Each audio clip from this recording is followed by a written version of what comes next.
Welcome to Thriving in Business and Life. I'm Christopher Harding. And I'm Will Wilkinson. Well, today we're going to cover the content in Module 1 of our online course, The Power of Stories. Yeah, stories are so interesting because I was actually in a workshop and coaching session the other day, and we were talking about why stories matter. And they said, well, what do you mean by stories, actually? When you say the power of stories, or, that we all create stories, what do you mean? And really what we got to talking about was the difference between the facts and the meaning we impose on those facts. Right, and that we're always telling stories, and we're not really living the facts, we're living our stories about the facts. Right, and so, you start to think about that just in day-to-day interactions, whether it's with my wife or with a client or with friends, how aware am I that I'm actually interacting with them based on the frame of reference or the story I've created about a relationship or who I am in it, who they are in it. Right. I mean, typically speaking, we're just not aware that we're doing that. Well, no, we go unconscious. We forget that this is a story that we made up. And then we fight with each other based on our conflicting stories. I had an interesting experience with a friend the other day. We were locked, not quite in Mortal Kombat, but we were definitely having an argument. And then we both sort of stopped for a moment. And I said, hey, want to tell a different story? And she said, oh, okay. And we treated it like a game. We recognized in that moment that we'd gone unconscious. Right. We'd forgotten that we had authored these stories, and we weren't enjoying ourselves. So we just abruptly stopped and said, let's tell a different story. And it got a lot more enjoyable. Well, so let's play with that a little bit. You've got me thinking. So what would be the signs that I need to pay attention to the story I'm acting out? Because we're always doing it, and it's not like we have to be hyper super conscious all the time. So what would be the signals to me that I maybe should take a look at the story I'm acting out? Well, for me, the sure sign is that I feel like a victim. I feel Okay. disempowered. I feel that I'm at the whim of other forces I can't control, and I start to get resentful. So that means that I've forgotten that I made it up. You know what's interesting when you talk about that is if I'm feeling like a victim in a situation, the other person might be feeling like a victim at the same time. And so I guess at that moment, conflict would be one clue, right? Right. The other one would be, like you say, I start to feel like a victim. Yeah, and it gets in that situation to the point of, well, I'm more of a victim than you are. Yeah. Let's compare our battle scars. And I'm just remembering what Carl Sandburg said, apparently, that we tell stories so that we don't feel so alone. Interesting. I thought that was quite a poignant comment, because storytelling is built into our species. We are a species that tells stories. Well, tell me if you've ever done this. I think this is pretty human normal. So let's say you've had a situation that didn't go exactly the way you wanted. And that's happened a few times. and afterwards, you've driven away, or you're back at home, whatever, and you're still rerunning the story in your mind. Right. As a matter of fact, you might be even like interjecting things that you wish you'd said, or ways that you wish you could have turned around or responded differently. I mean, that just the awareness to start to consider, what's the story I'm acting out here? Well, speaking for myself, because I relate totally to what you're saying, that's happened often. In fact, happened yesterday driving home from a meeting, rehearsing, I should have said that. Why did I say that? And why did that person do that? All these stories swirling around. For me, the remedy is to choose a different identity. So instead of being a victim or a passive participant or the savior or any of those roles, I pick up the role either of a student, what can I learn from what happened to expand my experience, or an experimenter in the laboratory. Okay, this experiment failed. Sometimes they do. But what is it in service to? Like, what are we working on where I could learn from what happened, and when I run the experiment again, do better? Well, and, as we've talked about when we, put out the book, Thriving in Business and Life, and with the course we've created around that, the idea is, what are the practices that help us keep getting back to a thriving state of mind? And I say keep getting back to, because we all fall off that wagon regularly throughout the day. At least I do. And my experience is a lot of other people do too. So the idea is, how can we keep practicing getting back into a thriving state of mind? And I love what you just described, because that's a way of you getting back into more of a thriving state of mind instead of being in survival mode. Well, exactly. And we talk about a different mindset, upgrading the software of our minds, rebooting. We use these computer analogies, which are actually quite helpful, because just consider the statement you made a moment ago, falling off the wagon. Right. Okay? That's a mindset. Yeah. Right? And we all kind of buy into that. Oh, I said I was never going to eat chocolate for a month. I just fell off the wagon. I bought a Snickers. Going to quit drinking, going to work out at the gym, the New Year's resolutions, all these bargains we make with ourselves. Sometimes impossible bargains. And then we fall off the wagon. Well, that mindset is all about should. I should do this, I should do that, to measure up to some standard, usually unconscious, of behavior where we identify with someone who's struggling. I'm struggling and I'm not making it. And the ideal state would be that I'd be able to make it and stay on the wagon all the time. Well, that's a mindset. That's a story. And we can change that story. Well, yeah, and that's why I say I love your notion of being the experimenter or the student, that we're always on a learning path. And so we're going to learn that some things work well. Some things, bring more, you could say, natural growth and development, and some things seem to keep us stuck. Right. And I as you know, I've had a mentor for years, and he always said he chooses, again, he's making a choice, not to talk about negative behaviors and positive behaviors, but to talk about productive and counterproductive. Yes, right. Because how's this working for you? Yeah. If it's working well for you, great. You don't have to think about it at all. Just keep doing it till it doesn't work. Right, and a lot of our listeners will recognize the recent work on asset-based communication and development, where you begin with the positive. Right. I was in a meeting yesterday, a fairly intense business meeting, strategy meeting, and the facilitator really understands the power of story, and so he had us begin with positive stories. So we had assets to draw on. Yeah. What is working? And starting there, there's a sense, well, oh, good. Oh, something's working. Now, let's look at what's not working and apply what's working towards that. Yeah, I love that. Well, and one of the things that we've explored a lot, and I love the fact that there's so much brain science around this now, is that our brains are wired for storytelling. I mean, they're actually saying that storytelling is just a natural part of the way our human brains function. We operate within a story. And so, since we're doing that, part of what we're saying here, I guess, is that let's just be aware of what the story is, and when things start to go off track or become counterproductive, to say, how do I need to reframe this story so that it works better? Well, and we can also do it proactively in a preventative sense. A lot of people have stories they're telling, we are telling, I'll include myself certainly, about the future. Right. And a sense of resignation to things being a certain way, like aging, and my brain's going to fail as I get older. Not necessarily so.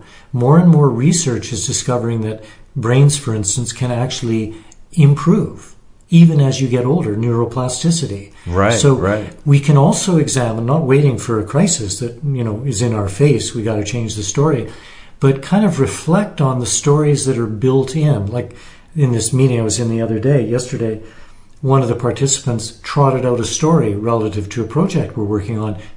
The story was full of limitations. And fortunately, the facilitator caught this and said, well, that's what you believe. Do you have proof of that? No. He made that up. So the facilitator was able to help him realize that he was creating a limiting story and resigning himself to a future that he was creating. Remembering Henry Ford, I think it was, said, whether you believe it's true or not, you're right. Right, yeah. Now that's the power of story right there. Yeah. Well, and we've talked about this before. When we say our brains are wired for storytelling, the other part of it is that our brains also, have this mechanism that's looking to confirm what we believe is true. Yeah, if I'm a hammer, I want to see nails. Right, and so it's helpful for me to realize that I will be searching out for evidence to prove that my story is true, rather than when things start to not work, say, I wonder what's wrong here. I wonder how my story is not, set up in such a way that it allows for success or allows for a breakthrough. Well, you see this in the political spectrum, certainly, where the two sides can cherry-pick data from the same pool and come up with opposite conclusions. Right. They're telling diametrically opposing stories, supposedly sourced from the same data. Well, using the same facts and implying a different meaning to them. And so, I guess the opportunity is, for us to realize that we can become hypnotized by our own stories or addicted to our own stories in such a way that we become unwilling to consider the possibility that this story I'm acting out may not be entirely true or may not be the only way to approach it. And one thing I want to bring up relative to that, and I think this is particularly relevant to us guys who still labor under the John Wayne complex, we should be self-sufficient, is to ask for help. If I'm lost, it's probably a good idea to ask for directions. And I think we can get preventative about some of the situations we've got into, head them off the path, so to speak, by asking for help. Like, I wouldn't particularly say, hey, Chris, do you think I'm hypnotized in a story right now? I don't think I'd put it that way, but I might say, I'm having a little trouble with this. Is there something I'm not seeing? Right. Well, that asking for help element, I think, is important. And for all of us, it's the willingness to run our story by somebody else and say, here's my version of what's going on. What else do you see? Or how could I look at this differently? So I'm intentionally trying to get a different perspective on it. So and just to be clear, this is very practical stuff because we're all dealing with conflicts, we're dealing with problem situations, and what we're recommending here is to include this in our strategies, to include the fact that we're making up stories about this situation we're trying to resolve. Well, and so is everybody else. Exactly. And so here's something that we practice with clients, and we try to remember to do it for ourselves because, we're as, I guess you could say, we have the same tendency everybody else does to get caught up in a story that isn't working.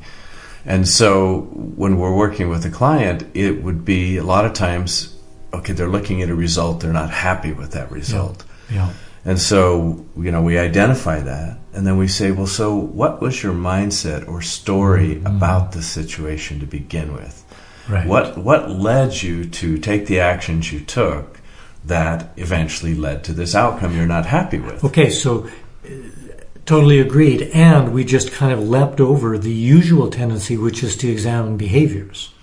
Only. What did I do to cause this result? Rather than what was I thinking that caused me to do what I did that caused this result. Yeah. There's that other step in the middle there where we tend to fasten our attention. Change the behavior, change the result.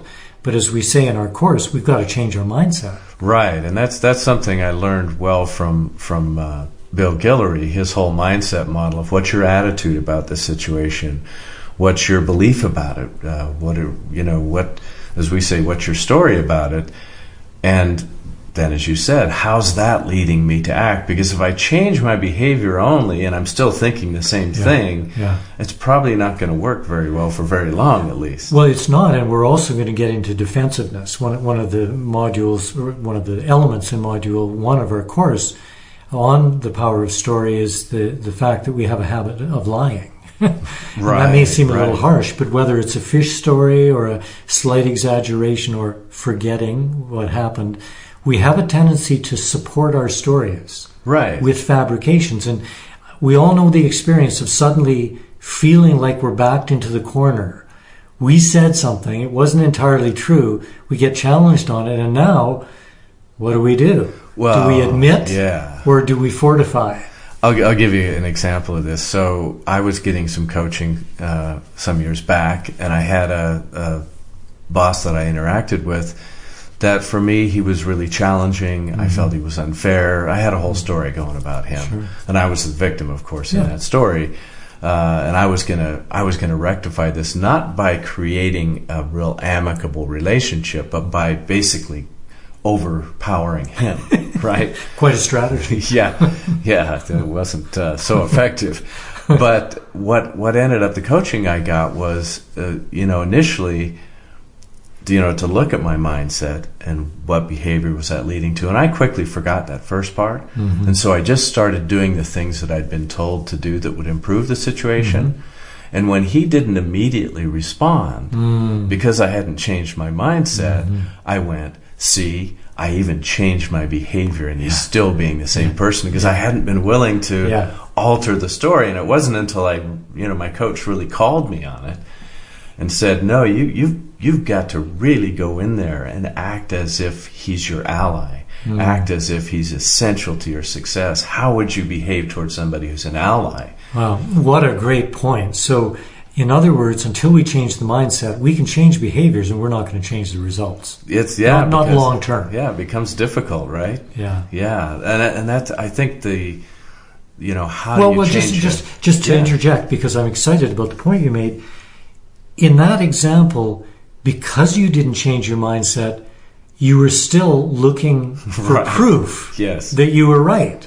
Even though intellectually you'd understood something about changing it, you were still, the mindset was, I'm going to find proof that I'm right. Yeah. Well, and you did. I did, of course. I mean, all he had to do was show up and be him, right? And I could make that mean whatever I wanted to make very it mean. Clever. Yeah, well, and that's the thing, isn't it? Is we are very clever in... Very slippery. In a way, deceiving ourselves. Yeah. We cherry pick the facts. Sure.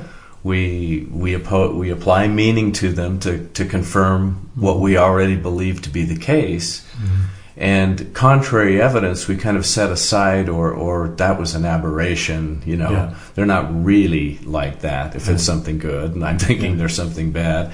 The other thing too is that whole idea of, in order to change the habit of the story I've been acting out, like you said, we've found it for ourselves and certainly for our clients that it's absolutely essential to ask for help, to get somebody alongside of us, so that if I come to you and say, hey, Will, here's the situation I've had, and here's the story I've been telling, and here's, help me figure out a new story that will work better.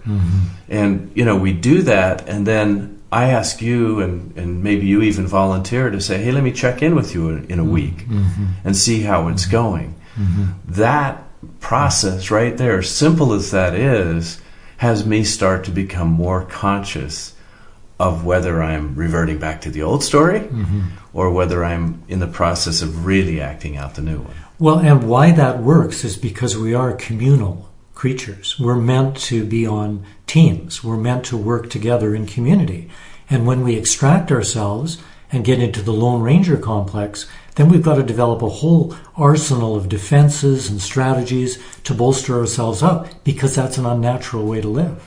I was sitting in a spiritual, a religious meeting recently, and I loved what they were saying. They said, we're created as relational beings. That was how they were framing it, and that we're actually in relationship with each other is when we are at our best, because that's how we're designed. And I thought that was a lovely notion, right? Well, you're reminding me of some research I did on eco-perception a few years back, where the author was talking about how in our culture we're designed or programmed to see objects instead of relationships. Right. And she has a 5-step process for improving your eco-perception. Interesting term. One of them is to begin to deliberately see relationships instead of objects. And I find that's very interesting because, for instance, working on projects, we can see objects as the goals. This is what we're getting accomplished, rather than the relationships where we're doing it together. That's what makes the difference. Well, as you're saying that, I'm thinking back on some of the most successful projects I've had a chance to work on, and part of the reason why they worked is because the project was a vehicle for the relationship. Yeah. Versus the relationships being an element of the project, Yeah, I think that's kind of built into the lean approach to business too, that every enterprise is a learning enterprise. Regardless of the widgets you're making, the real focus is to keep learning. Yeah, well, and constantly improve, a recognition that we can always be improving. It's interesting. So I had a chance to work with Toyota for a few years, and lean kind of grew out of what they call the Toyota way. And I noticed a difference between the way we tend to do lean in the U.S. And how maybe it was originally envisioned. Lean can become, not always, but it can become very goal-oriented it's all about the improvement. Right. For them, in my experience of it, at least with them, was that it was all about how valuing and including each other's ideas and nurturing those relationships, helped create this goal of learning. And so those were, you could say, outputs of having really great relationships together. Well, and it also highlights the significance of kind of the overriding mindset. Like, what are we doing? What are the goals? What are the values here? My wife and I were just in New Zealand, and we noticed a profound difference in communication down there. Here, let's say you need direction somewhere, you go ask a person, they'll tell you 3 blocks that way, 2 blocks that way, you're there. New Zealand, it's an opportunity to build relationships. So it's going to take 10 minutes. You're going to learn about their cousin who used to live where you're going, and they're in no hurry to complete the conversation. And I realized that they're telling different stories. There's something they call the Kiwi way, which is really about building relationship. And they'll say, well, we live in a village. There's only 3 million people in our little country. They have a different national story going than we do. Yeah, which is part of their culture, right? Yeah. And so you think about that as you're telling that story, I'm just flashing through my mind with some of my clients who are very speed-oriented, fail fast, which I understand that, and make decisions, come to a good decision quickly. So speed is a story we have in U.S. business culture. Efficiency, we refer to it as making decisions quickly, And so one of the things that is a challenge a lot of times is for people to realize that you can build relationship and still be fast. Exactly. And we refer to it as deep time. That's a concept we picked up from really a lot of African cultures, is that in a minute we can really see each other, appreciate each other, and honor each other, and still accomplish something together if we're focused on honoring each other. Well, and if we understand the process rather than just be focused on the outcome, an old analogy I remember, it's way out of date now, but it's still pretty good, is the way a blacksmith works with metal. He doesn't try and beat cold steel. He heats the steel up until it becomes malleable. And then it's easy to move it. It's easy to change it. And I think in a lot of cases, we're beating cold steel. Yeah. We're trying really hard to get results instead of taking the time to warm things up. We had an example here the other day. We had a meeting here in our company, and I kind of showed up with interest in getting things done, and I had my list, and it was your wife actually who heard a little bit of this and said, is this really what we want to be doing? Right. And bless her, because she realized that we were about to start beating the hell out of some cold steel. Right. And instead, we diverted and had, pretty lengthy conversation, more personal, building our relationships because we hadn't seen each other in a month. Yeah. We've been away. And then, you can probably remember, it sort of turned at a moment, and we got down to business and got things done much quicker. Right. Because we had taken the time to build back our relationships. Well, and relationship-oriented cultures tend to more naturally understand this. Men in U.S. culture especially were kind of acculturated to be very task-oriented, and that was the story, was get it done. Yep. Right? And check things off the list. Check things off the list. And so part of what we became aware of is that we needed to really have people look at how many times did they have to redo something because they were in such a hurry to get it done the first time. And had they taken a little bit more time up front with, as you said, warming up the steel, so to speak, and really learning better, which is part of the lean process. They call it digging around the roots of the tree in the original Toyota way. then, if we take the time to do that, how much better is the result, and how maybe we don't have to redo it because we took the time to do it right the first time. Well, we're all familiar with that saying, why do we never have enough time to do it right, but we've got enough time to do it over? Yeah. The other story I think that comes up that we're all vulnerable to is gossip. Yeah. Stories that get told about other people. And, it's really interesting because we're wired for storytelling, as the brain scientists tell us and anthropologists confirm, right? Then hearing a juicy story about somebody else sets off a certain part of our brain to really listen and maybe even want to repeat that. So we have kind of a remedy for that. It's called I've Got Your Back. And if somebody came to me talking about another person, I would stop them and say, hey, have you talked to them about this? And they would probably say no. And I'd say, you probably really should go talk to them about it. Or if they say yes, it's like, well, maybe you need to talk with them again. Can I help be part of that conversation to help straighten it out with you? Yeah.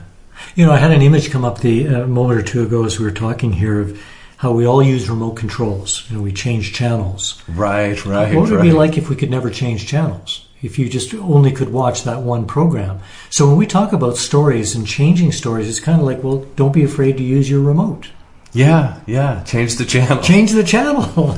Yeah, well, it is. I mean, it's the whole idea of creating a new story, a new chapter. Yeah. If the last chapter didn't end the way I wanted it to, well, time to create a new chapter and reframe it and set it up differently. Yeah, I mean, we're all editing the story of our lives all the time, and until we get to the end of it, we've got latitude as the author, as the producer, as the director and the main actor in our own life story. Yeah. Well, and I think that it's interesting to... I mean, if it's turning into a tragedy, we could tell a different story and make it a romance or a comedy.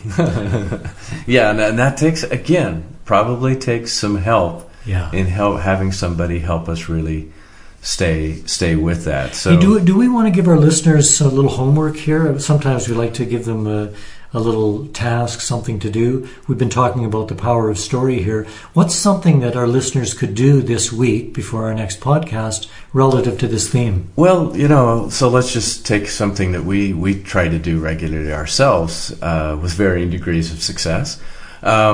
That when you see that you're in conflict, or you feel yourself being maybe the victim, or maybe even being accused of being an oppressor in a situation, to stop and go, okay, wait a minute. Yeah. What's the story I want to tell here? Yeah. What's the role I want to take on? And then practice actually acting out that role. How would the person in that role act in this situation? Good. Okay, so everybody listening, that's your assignment for this week. There will be a test. Namely, all the situations you face in the future. That's right. Yeah, we call it in our online training the weekly game challenge, Yeah, right. So, and it is a game, so let's not take ourselves too seriously here. Yeah, let's also let you know that if you want to reach out to us, you can reach us at thrivinginbusinessandlife@gmail.com, and you can get more information about all of this information at thrivinginbusinessandlife.com. A lot of fun talking with you again. I'm Will Wilkinson. And I'm Christopher Harding. See you again next week.